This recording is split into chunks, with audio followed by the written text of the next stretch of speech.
Good evening and welcome to our special discussion. It's a discussion that is going to try and cover in a very short time some of the implications of the open frontier. In the studio we have five representatives of the five major political parties existing in Gibraltar at this moment.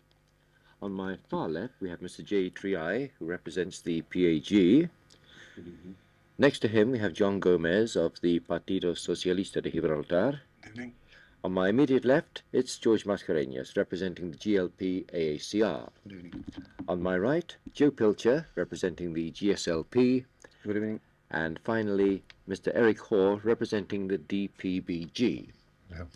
Gentlemen, welcome to the programme, and I think the best way to tackle this would be to consider it under various headings, politically, economically and socially. I'd like to start off politically, and I'm going to throw this open to anybody.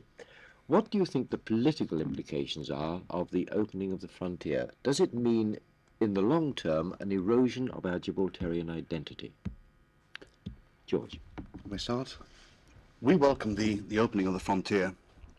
We think that it's a good move in the right direction, but notwithstanding that, we feel that eventually the Spanish government will have to implement the Lisbon Agreement in its entirety.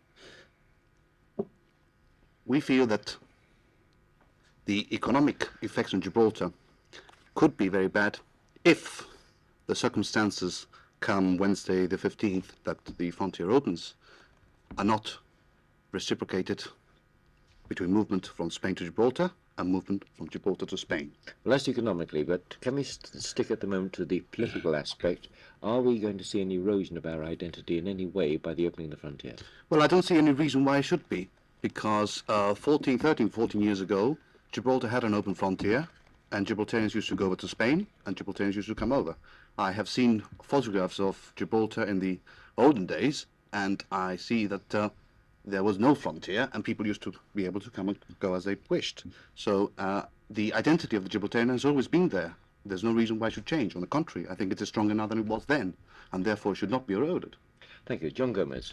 Well, I definitely think not. I mean, I don't think the identity of the Gibraltarian is so weak that it will be eroded by an opening of the frontier, frankly. If it were that weak, then I would doubt whether we have an identity as such, frankly. You think we have an identity there? I definitely do so, but I would never question that an opening frontier, whatever shade it takes, whether it's pedestrian or an unconditional opening, that it would ever erode the identity of Gibraltarians. I would never doubt it. I don't like to see Gibraltarians round the table even questioning that anything can erode the identity of the Gibraltarian. The identity of the Gibraltarian has not been formed in the last 15 years. It is a matter of existence of 250 years and more. It is a fact, and nothing can erode that. I think that politically one has to really analyze what is about to happen in a very different way. We have all said in Gibraltar, and I think it is true, and I think on this we are unanimous, that it was entirely wrong for the Spaniards to close the frontier insofar as that was an assault upon the individual rights of human beings. And I welcome the opening of the frontier, if only for pedestrians, because at least it sets to right, after 15 years, and 15 years of damage, let me say, but it does set to right after 15 years, something upon which any citizen of Gibraltar and of the world could have a legitimate and very strong complaint. Now, having rectified that, unfortunately, it leaves the problem of Gibraltar exactly where it was politically. And that problem is then a problem of reconciliation, a problem of reconciliation of the lawful political aspirations of the Gibraltarian, which are many and which are strong, with the reality of a situation that Spain is there, that we want, that we demand and must have open intercourse with Spain, that there is no longer a human rights problem, but there is a problem of commercial viability and commercial adjustment. in many ways, and now I speak pragmatically, because what I have said makes it quite clear that I wouldn't like the frontier not to open. But in many ways, the Gibraltarian problem would have better been negotiated with the frontier closed. And I think that under those circumstances, we could have negotiated what we needed far better than with an open frontier and adrift. Well, let's go to Joe Pilcher. He hasn't said anything so far. Well, I mean, basically, the fact of corrosion of the Gibraltarian identity, I agree. I don't think this is possible. The Gibraltarian identity is very strong and will not be corroded by the opening of the frontier. However, I think the identity of the Gibraltarian stems into the social aspect and not into the political aspect. The political aspect of the opening of the frontier, I think it will not have political connotations as regards, vis-a-vis the problem with Spain. Basically, my party, the political move is exactly the same. I mean, we are not prepared to discuss or negotiate anything with Spain, with a closed frontier, with a partial opening of the frontier, or with an open frontier altogether. And I think basically this is the position of our party. We nevertheless understand that, I mean, there will be adverse effects of a partial opening, perhaps even more adverse effects than if the frontier were open completely. But, nevertheless, we are in complete disagreement that there should be any type of negotiations or discussions with Spain because they have opened the frontier partially. I think the only thing we welcome about this opening of the frontier is the fact that it meets the stand taken by our party from the very beginning. The partial opening is being done without getting anything in return. So it meets the criteria of my party completely. It's been an opening without the quid pro quo which they've always been asking for. That is, a lifting of restrictions and getting something in return. The restrictions have been lifted now on humanitarian grounds, and I use the word advisedly because I think the word humanitarian is going to be used against us in the following months. But basically, this is the only thing that we welcome. I think the adverse effects that the front is going to open will outbalance the effects.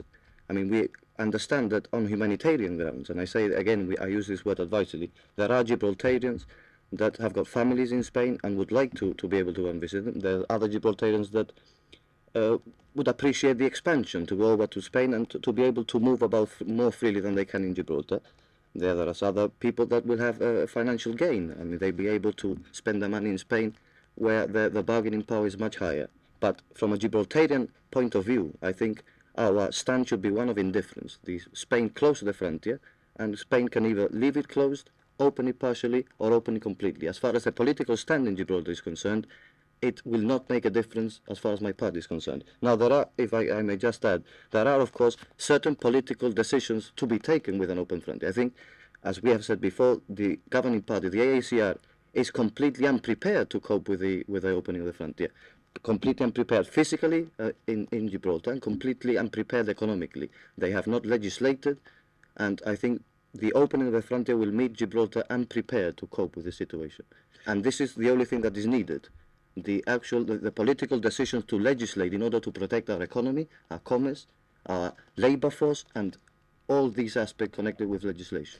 Right, if I can interrupt you here, because Mr. Hoare hasn't said anything so far. How do you feel about the identity of the Gibraltarian? You feel it's so staunch and strong it will never be eroded? Oh, quite definitely, yes, I agree with everybody else on that one.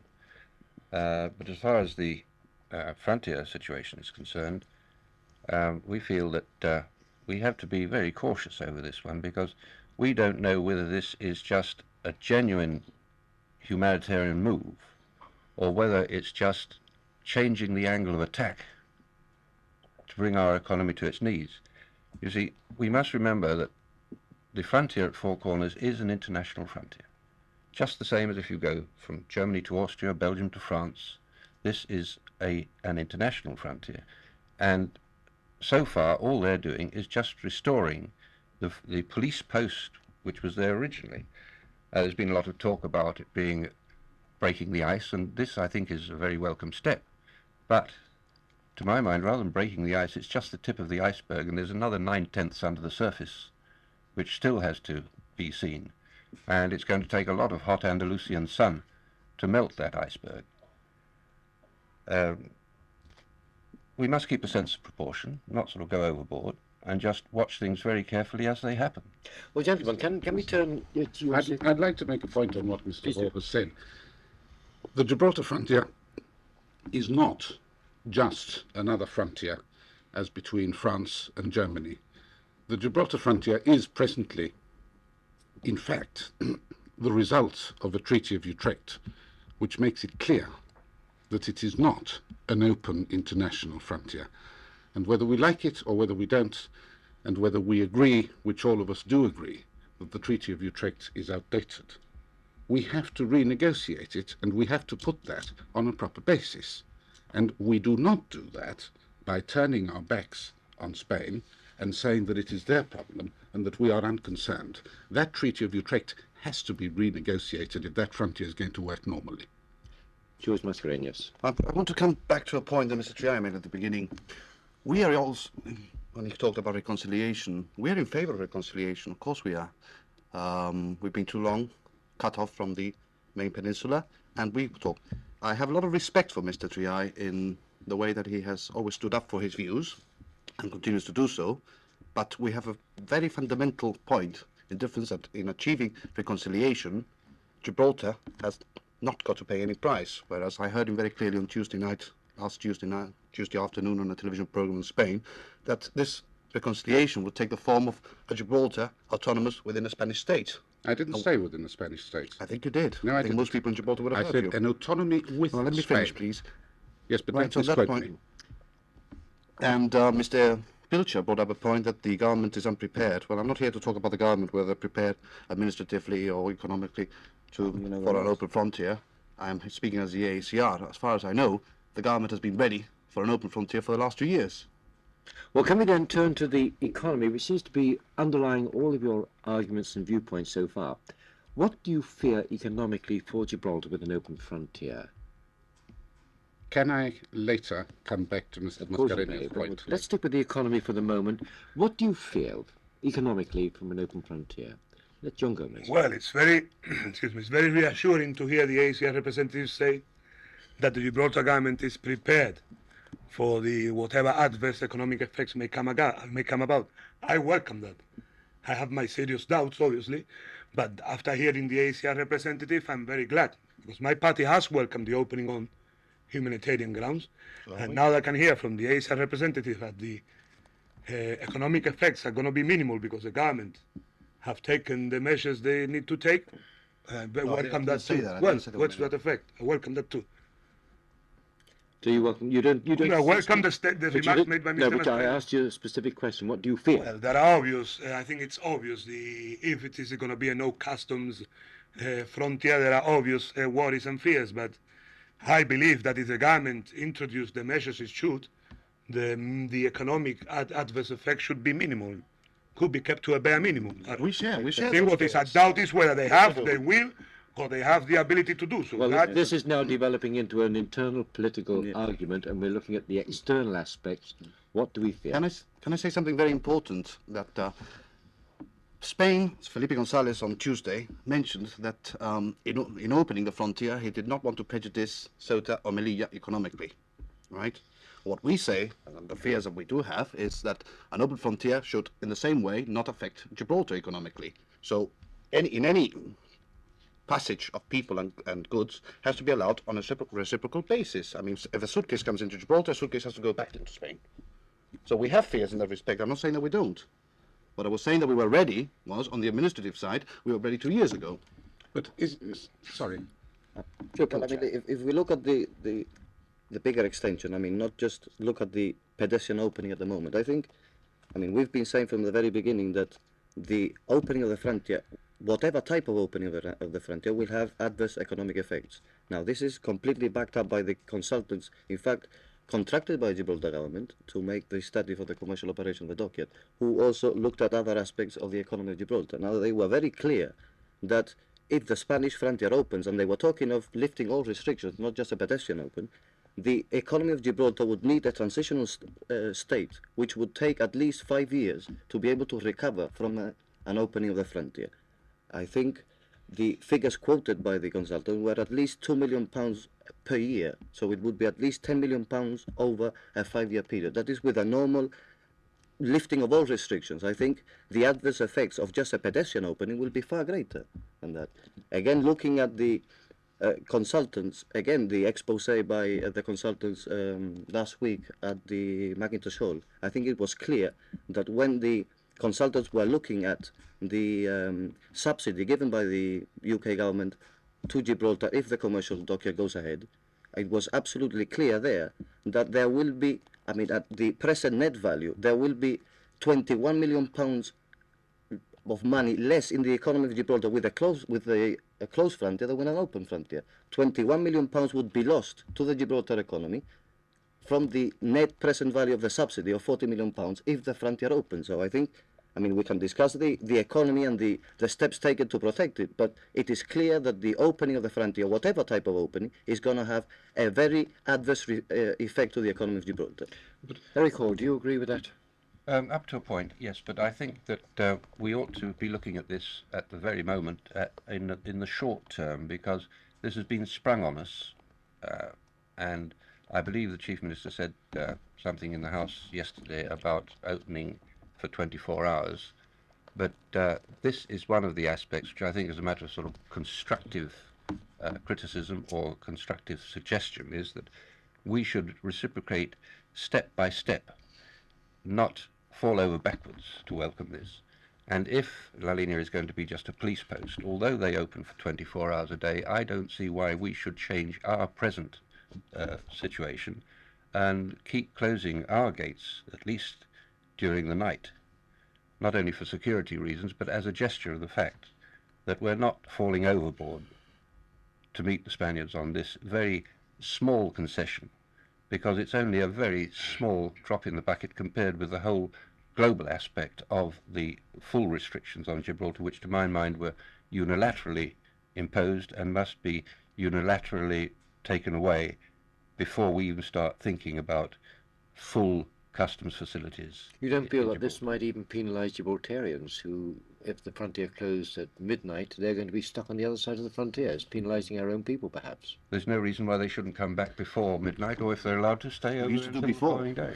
We used to Yes, come but back if for I a can- certain time. Can I come back to this Mr. whole Fiat. economic question?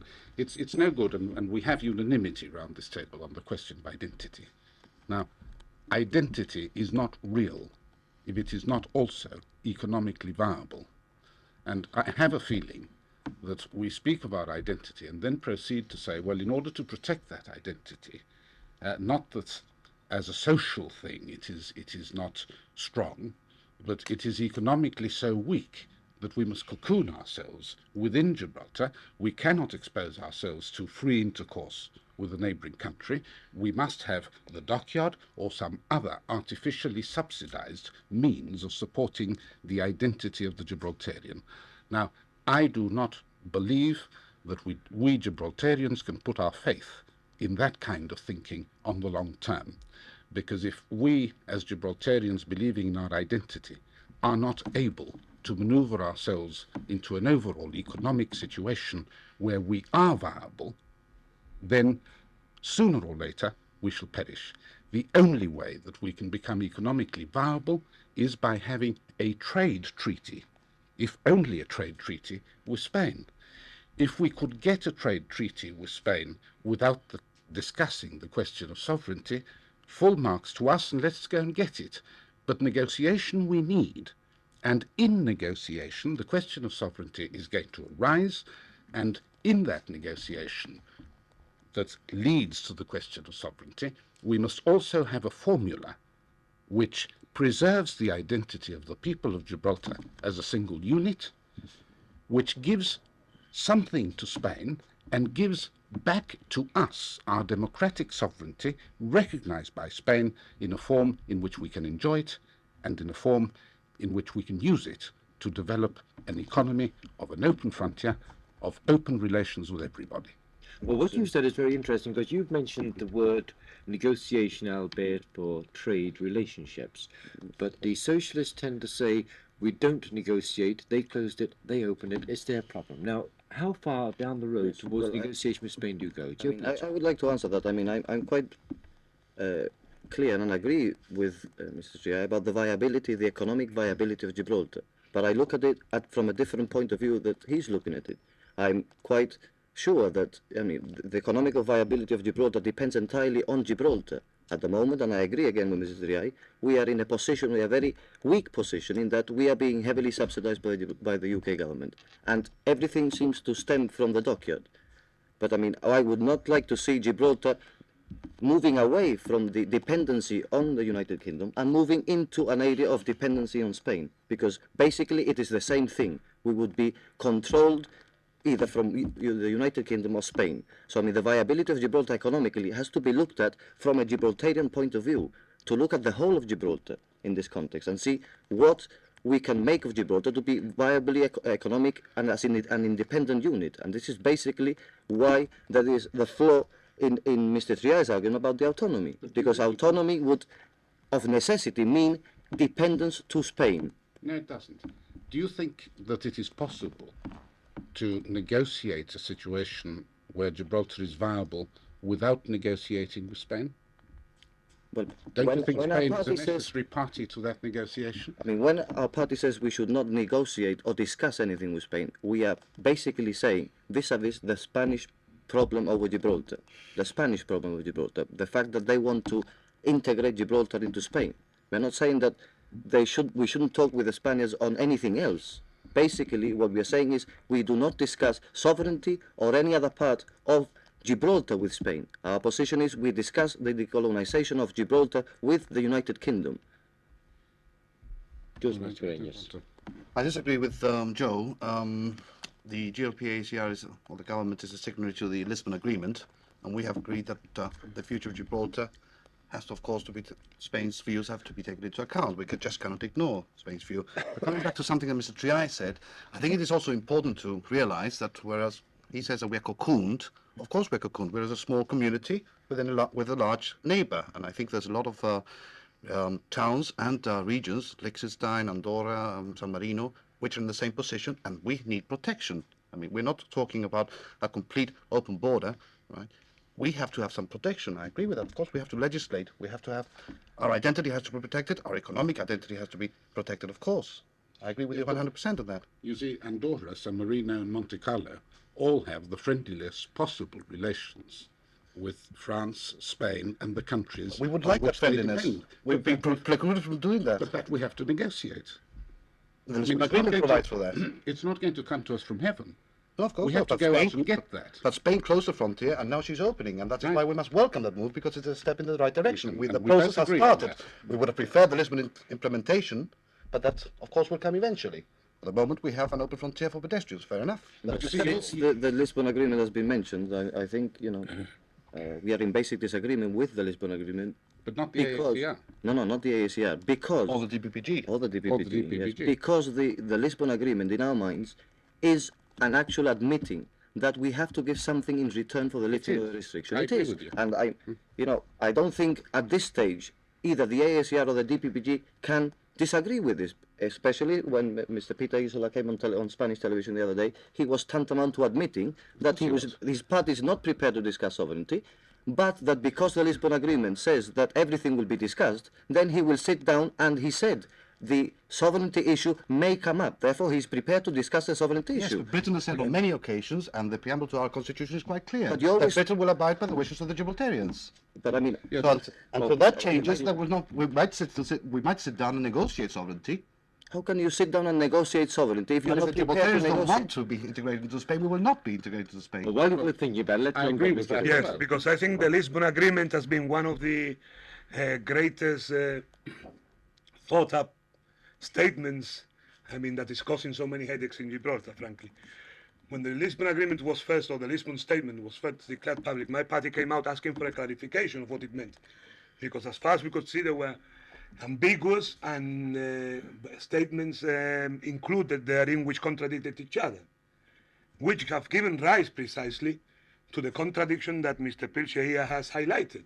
We're having on one side motions being passed in the House of Assembly where sovereignty is not negotiable, and then reference is made to a Lisbon Agreement where sovereignty is negotiable, and then on the other hand, a clause in the Lisbon Agreement saying that the wishes of the people will be respected, and another clause in the Lisbon Agreement stating that the Spanish claim to Gibraltar has been maintained by the Spanish government.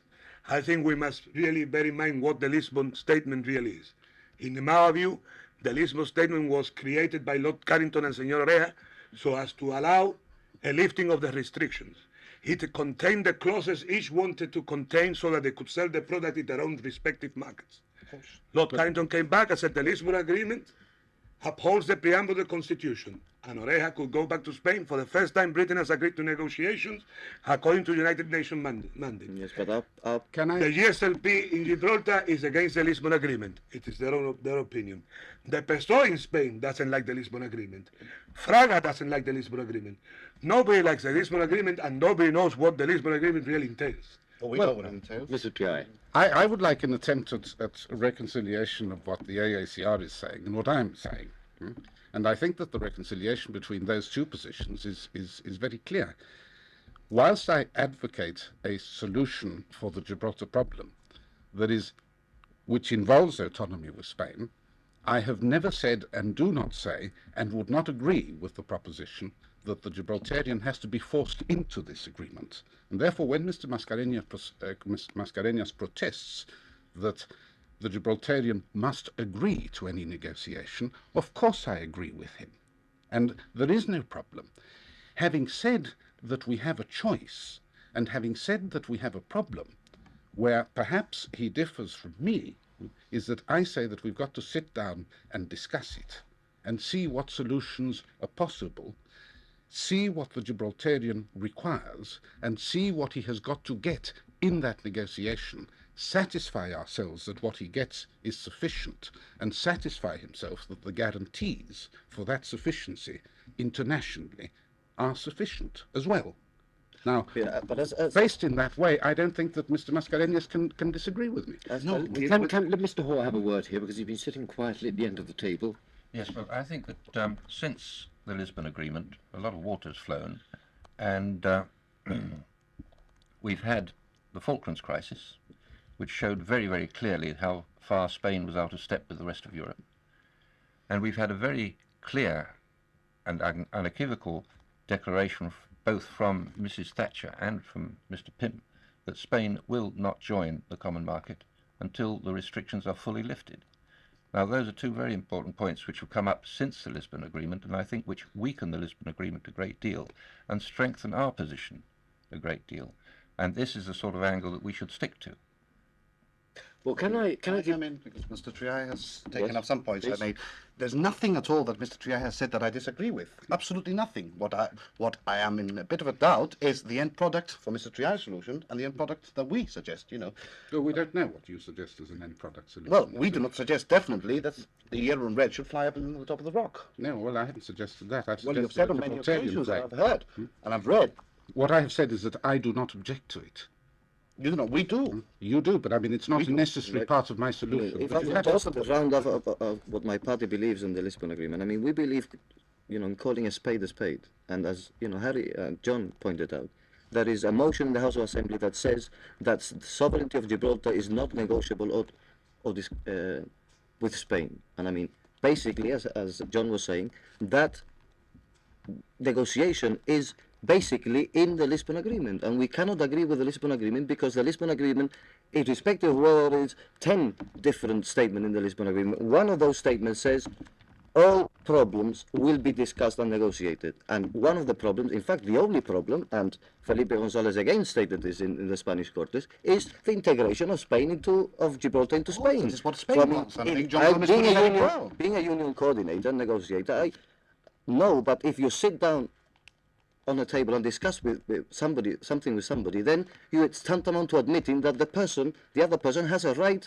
to what you are discussing. I mean, you can't sit down and discuss sovereignty and just say, no, sovereignty is not negotiable. No, I think John Gomez, I think, put it very well. You know, something had to give somewhere. Spain was prepared to lift the restrictions, but in return for something. Well, we're going to sit down to negotiate. We're not going to give them sovereignty. But because the the party preamble of is our not constitution is quite prepared to clear. give anything in return. They put Your the restrictions on, and they should lift them unilaterally without getting course. anything in return. They haven't got anything in return. They've got Gentlemen, a statement that we They've will got sit the down and Lisbon discuss. Agreement in return. Gentlemen, can we take another point of view? John Gomez said that we don't like the Lisbon Agreement, that the PSOE don't like the Lisbon Agreement. I said that the GSLP doesn't like the Lisbon Agreement, the PSOE doesn't like the Lisbon Agreement, nobody seems to like the Lisbon Right, Agreement. okay. What about the PSG? Do they Right, like? just Well, for the a PA still wants to know what it actually means. just for a Well, moment, the please, ACL and gentlemen. DPPG do like the Lisbon Well, Agreement. yes. How far do you trust the Spanish political party PSOE, now in government, to possibly get rid of the Lisbon Agreement and start negotiating on completely new grounds? Well, I think, judging by the statements that have been made so far, I think that is what they would like to do. Because otherwise, Senor Moran wouldn't say that he regretted the Lisbon Agreement, but that is what was available. I think they don't would like that the then Lisbon Agreement, benefit according to Gibraltar? the... This is really the end result that we want. If they renegotiated, would it benefit Gibraltar in the long term? Any new If- government, if any we- new government coming anywhere in any country will want to do things their way. Differently. But will it benefit Definitely. Gibraltar? This is the Well, question. if It might do, it might not. If the PSOE scrapped the Lisbon Agreement, then I think it would benefit Gibraltar, yes. But Well, isn't but we the, might have something harder in its place. No, we wouldn't agree to anything really other in its the place. significant thing about the Lisbon open Agreement is that there is an agreement there to negotiate on sovereignty, and there is a commitment there against such negotiation to lift all the restrictions. Now, one can say that one doesn't like the Lisbon Agreement or that one does, but surely isn't that, you can take two views. From a pragmatic point of view, and especially now that the frontier is to be open for pedestrians, I would say that Gibraltar is far better off if it negotiated without seeking any concessions from Spain at all first. But that presupposes that we go to a negotiating table with a plan. If we have no plan, we can't negotiate. And I think that the difficulty is that Gibraltar doesn't negotiate because it hasn't got a plan, and it hasn't got a plan because it doesn't look at the problem realistically. I don't think so. I mean, Well, can we go around the With ta- Spain through gentlemen, Britain. can we go around the table because time is getting short? John Gomez, what would you like to add to that? Well, that my party stands for the unconditional and indefinite lifting of the restrictions. We said so from the very beginning. And I think that should be a prerequisite before even negotiation could even be thought about, really, or really thought about. I think that is necessary before we believe that discussion with Spain must be had. I mean, we can't just shut our eyes and believe that Spain is not there and that Spain is not claiming Gibraltar. Spain is claiming Gibraltar. Malta wasn't being claimed by any other sovereign power. Spain is claiming Gibraltar, and that is a fact of life. That is reality. Yes. We believe we have to discuss all the problems. We believe in discussing all the problems. Including It does- sovereignty. Including sovereignty. It does not mean, and this I share, that we're going to have to give in sovereignty on in any other aspects that is being discussed. We believe everything must be discussed. We believe that you can agree to disagree and go back to square one too, or you can make progress. But before anything of that can happen, really, or the problem can be seriously discussed, there must be an understanding which must come about with the total lifting of the restrictions. We believe that is that is a requisite. Thank you. George I Mascarenhas. agree 100% with Mr. Gomez, surprisingly enough. But we must negotiate. We must take into account that Spain is claiming Gibraltar. We agree 100% on that, and therefore the Lisbon Agreement is a good avenue. We might have something in its place by the PSOE. Fair enough. That is acceptable. It might be worse, it might be better, but we need some avenue, and I think the Lisbon Agreement provided for that. On the question of the frontier opening, we welcome it. I've said so at the beginning. We agreed at the beginning. We welcome that because it will be a move in the right direction, and will start the reconciliation of people. That it leads to an integration of Spain, Gibraltar into Spain, we do not agree with that, right? But we accept the And movement. may I just very add, quick because one. there is a difference between our line and the ASEA line. And the first is that the Lisbon Agreement was imposed on the Gibraltarian leaders. Yes, exactly. I mean, let's be clear that telephone reached the Secretariat or whatever, or the convent council says, look, the Lisbon Agreement is being drafted, and our able political leaders begged to Lord Carrington to change this and that, so it was acceptable. And the second point is that we do not believe that the Gibraltarians should take part as part of the British government delegation. We believe that the Gibraltarians should take part as a third delegation, as a part in its own right. John Gomez, thank you. Joe Pilcher. Well, I mean, I must agree that we believe in the unilateral lifting of restrictions. I think this is a stand taken by our party from day one. I mean, Spain imposed restrictions, Spain lifts them, end of story. Now, as regards to negotiations, I think our party could not be prepared to accept any negotiations until the stand taken by Spain changes. I mean, the Franco regime, the USAID regime, and the PSOE regime have all made their opening statements based on the fact that it is their policy to integrate Gibraltar into Spain. Under that context, there is no possibility of negotiating anything, because the only thing that Spain is prepared to negotiate, not commercial relations, not cooperation, but the only thing Spain wants to negotiate is the integration of Gibraltar into Spain. Under that context, and with that basis, the GSLP is not prepared to negotiate with Spain. It needs a different angle. It needs a completely different set of bases in order to discuss anything with Spain. Thank you. Eric Hall. Well, I think that Gibraltar, the people of Gibraltar, require a statement of leadership from the present government. The House of Assembly have had a committee sitting on this now for 2 years, and we've been told nothing about what is going on in that committee, not even an interim report, and it's high time that some sort of plan, as everybody here seems to agree, should be promulgated so that we know just where we stand. And the same goes at a lower level to the actual frontier, where I think our officials and the Spanish officials should already have been meeting and have come up with some sort of viable rules and regulations so that we know exactly what conditions are going to obtain on Wednesday when that frontier opens. We don't know whether we shall have to go there with suitcases or without, with passports or identity cards or whatever, and we're all completely in the dark. And I really believe that our government should give us a lead on this one. And when it comes to negotiating, I disagree with John there that we should be 3 different delegations.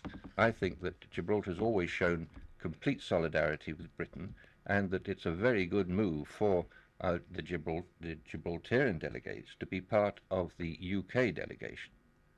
Gentlemen, thank you very much for taking part in the discussion. Time is against us, I'm afraid. We haven't got all the answers for you in this discussion this evening, but we hope we have given you a few thinking points. From all of us, good night.